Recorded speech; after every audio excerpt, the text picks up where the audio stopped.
parang kami na yan. Mukha na yan. Hindi kayo yun si... Dali lang, naalala ko yun. Bakit? Parang si Mr. Simonyo na. Sir, ano pong ginagawa niyo dito? Yan na ba kita? Ako po si Bianca, isa pong journalist. Ano pong ginagawa niyo dito, sir? Nagpunta ako dito para kausapin ng mayor dahil meron akong balak na bumili ng lupa upang pagsimulan ng ating negosyo. Ganun po ba? Kamusta naman po kayo? Ayos lang. Mabuti naman po. Kailangan ko na pong pupunta. Nagmamadali po na po ako eh.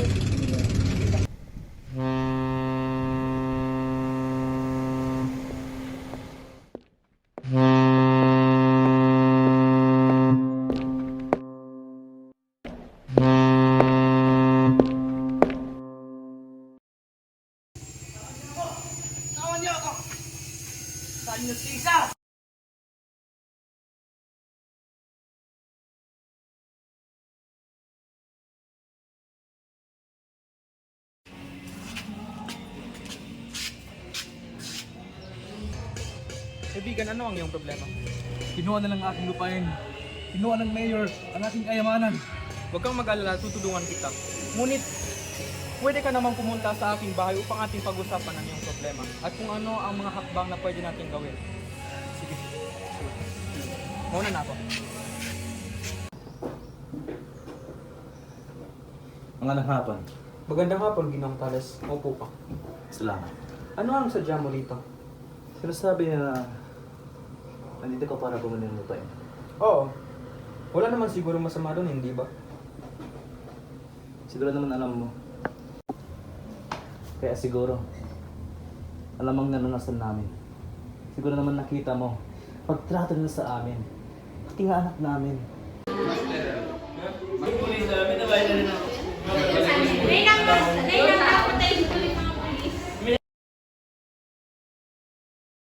O siya, kahapon ko pa ito tinuro sa inyo at dapat alam nyo to.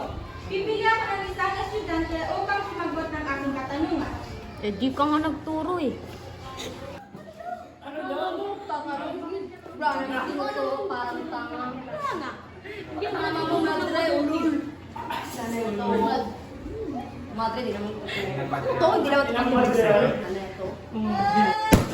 Wala naman talaga yung respeto? Ganyan na ba ang ugali nyo? O siya, pag ganyan ang ugali nyo, pipili ako ng isang estudyante. Ikaw! Bakit ako, Mama? Tumahimik ka! Ano ang ibig sabihin ng quadratic equation? Ma'am, hindi ko po alam, ma'am. Wala po akong alam. Ayan kasi! Yan talaga kasi! Ma'am! Ayan! Ayan ang naman para sa isang katulad mo! Magandang umaga, Mayor. Magandang umaga, kaibigan. Maupo ka. Salamat. Ano ang iyong nais? Ba't ka naparito? Naparito ako upang kausapin ka tungkol sa pagbili ko ng lupa at iba pang mga issue at problema na nakita ko sa iyong bayan. Sige, magpatuloy ka. Nakarating sa aking kaalaman na ang ibibenta mo pala sa aking lupa ay ninakaw mo lang at sa pamamaraan ng karakasan. Ano? At sa ang sulok ng mundo naman, nakuha mo ang mga ganyang impormasyon na puro kasinungalingan lamang. Walang katotohanan. Maraming mamamayan ang lumapit sa akin at humingi ng tulong upang kausapin ka na ibalik mo raw sa kanilang mga pagmamayari. Wala ka nang pakialam sa nangyari sa syudad ngayon.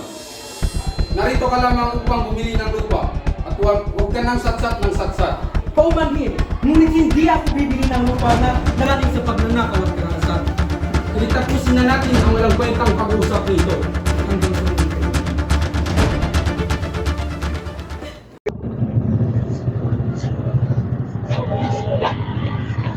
Julie, okay ka lang ba? Masama talaga ng ugali ng guro natin. Julie, gumising ka, Julie. Tulong! Hello?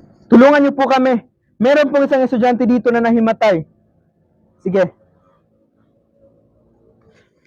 Magantay na lamang kayo dito. Darating na ang tulong.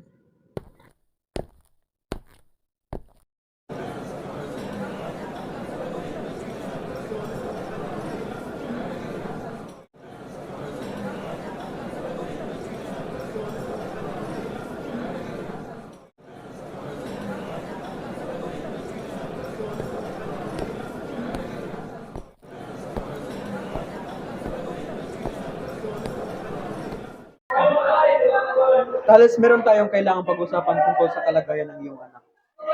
Sige. Nakita mo naman ang ginawa sa anak ko. Dapat gamitin ko lang gas. Huwag ka muna magpapadalos-dalos sa iyong desisyon, kaibigan. Kakausapin ko muna ang kanilang punong guro. Huwag kang mag-alala. Tutulungan kita upang mapagbayar nila ang kanilang mga kasalanan sa iyo at sa iyong anak. Sige. Salamat. Ano kaibigan? Sige, walang anuman. Mauna na ako pagkat marami ka akong kailangan.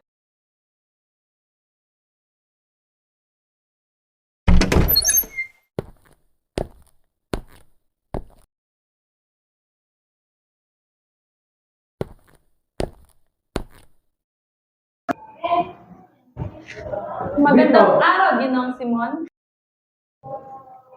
Ano ito, Ginoong Simon? Panoorin mo. Ayan! Ayan ang rason para sa isang katulad mo! Tumahimik ka!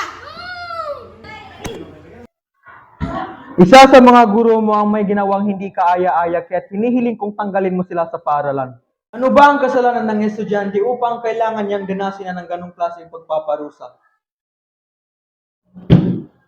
Sundin mo ang pinag-uutos ko ngayon din.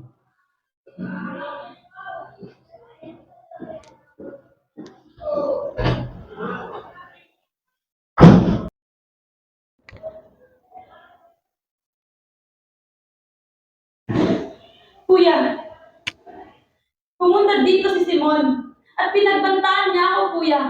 Gumawa ka ng paraan. Hindi ito maaari.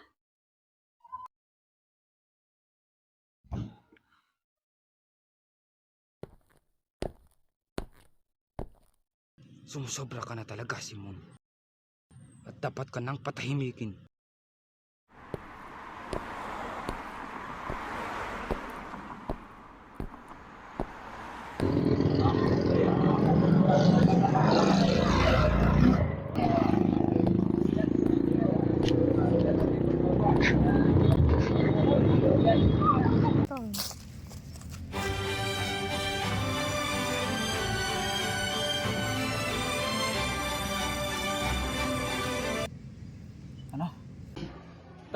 Tales.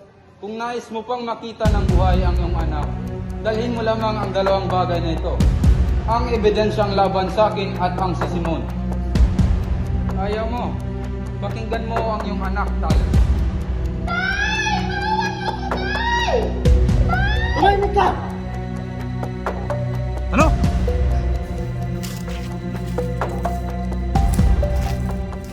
Tales, nandyan na ba ang ebidensyang hinahanap ko? Ito, ang ebidensya yung hinahanap mo. Pakawal mo lang anak ko.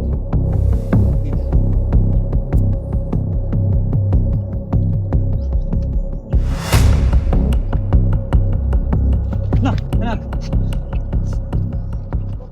Akala niyo bang makakaalis pa kayo ng buhay dito? Tumakbo na kayo habang hindi pa nagbabago ang isip ko. Kasi siguro nila makakatakas sila sa akin. Habulin niyo!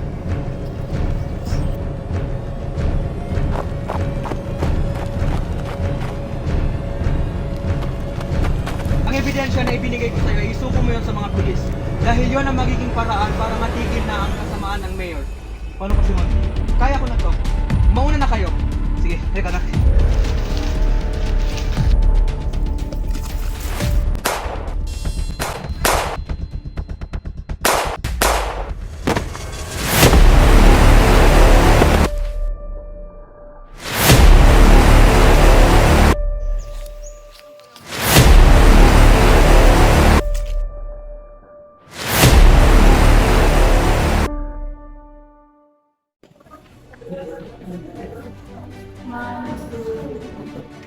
Ito ang ebidensya ng pagpatunay na korupsyon ng mayor.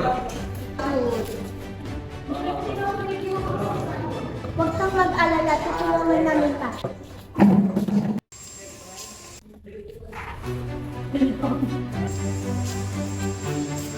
Mayor Hidalgo, inaaresto ka namin sa kaso mong kidnapping at korupsyon.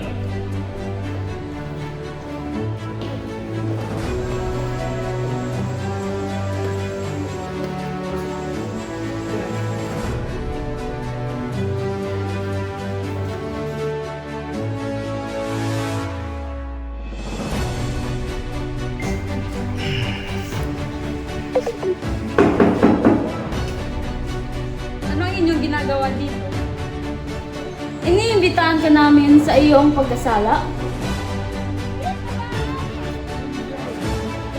Tumigil ka, bitawan mo ako, nasasaktan ako! Manahimik ka! Ah! Waspas lupa! Wala kang karapatan para gawin sa akin ito! Maangas! Nalabasin mo ako dito! Ang kami, tulungan mo ako! Ah! Manahimik ka! Magpupulabas ang kulungan! Tumahari makapagyarihan ako! Tulong! Nalabasin mo ako dito! Bulok ka sa tulungan. Ampas lupa! Palabasin mo ako rito! Driver ka, Simon!